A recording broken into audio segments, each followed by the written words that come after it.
കൂട്ടുകാരെ, നമുക്ക് ആദ്യം പൊരുത്തം വേണ്ട നമ്മളെ ഉമ്മാരും ഉപ്പാരെയും. അവരുടെ പൊരുത്തമുണ്ടോ പിന്നെ അള്ളാഹ് തൃപ്തിപ്പെടും എന്നുള്ള കാര്യം ഉറപ്പാണ്. ഉപ്പാന്റെ ഉമ്മാന്റെ പൊരുത്തം ഒരാൾക്ക് കിട്ടിയോ അയാൾക്ക് അള്ളാഹുവിന്റെ പൊരുത്തമുണ്ടോ?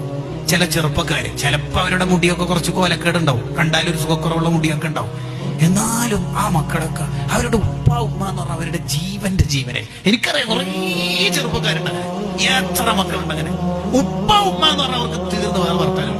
ഏത് സുഹൃത്തുക്കൾ എന്ത് പിക്നിക്കിന് എന്ത് ടൂർ എന്ന് പറഞ്ഞാലും ഉമ്മ വിളിച്ചു, മോനടെ ഉള്ളവനെ ഉമ്മത്തി ദത്തിമാ ഞാൻ വരുന്നുണ്ട്, അർജന്റുണ്ട്, ഉമ്മ വിളിക്കുന്നത്. വേറെ വർത്താനല്ല. ഖിയാമത്ത് അടയാളാണ്. ഉപ്പാനേക്കാളും ഉമ്മാനേക്കാളും സുഹൃത്തുക്കൾ പ്രാധാന്യം കൊടുക്കുന്നത് ഖിയാമത്ത് അടയാളം. ഖിയാമത്ത് നാൾ എന്തായാലും സംഭവിക്കും. നമ്മളായിട്ട് അതിനെ വലിച്ച് കൊണ്ടുവരണ്ടെന്നാണ് ഈ പറഞ്ഞതിന്റെ അർത്ഥം കേട്ടോ. പറഞ്ഞതിന്റെ അർത്ഥം ഉപ്പാക്കും ഉമ്മാക്കും പ്രാധാന്യം കൊടുക്കണം. ഇനി മരിച്ചു പോയവരാണെങ്കിൽ അതെങ്ങനെയാ അവരെ സ്നേഹിക്കേണ്ടത്? ഇബ്നു ഹജർ റഹിമഹുല്ലാ പറയുന്നുണ്ടല്ലോ, മരിച്ചു പോയവരാണെങ്കിൽ ഒരാൾ ജീവിച്ചിരിപ്പുണ്ടെങ്കിൽ ആ ഒരാളെ ഉമ്മയാണുള്ളത് അല്ലെങ്കിൽ ഉപ്പയാണുള്ളെങ്കിൽ അവരെ നന്നായിട്ട് തൃപ്തിപ്പെടുത്തണം. ആ മരിച്ചുപോയ ഉപ്പാക്കും ഉമ്മാക്കും കൂടി സന്തോഷമാണ് ഈ ഒരാളെ കണ്ടിട്ട്. അത്രയും തൃപ്തിപ്പെടുത്തും, അവരുടെ ഇഷ്ടങ്ങൾ വാങ്ങാം.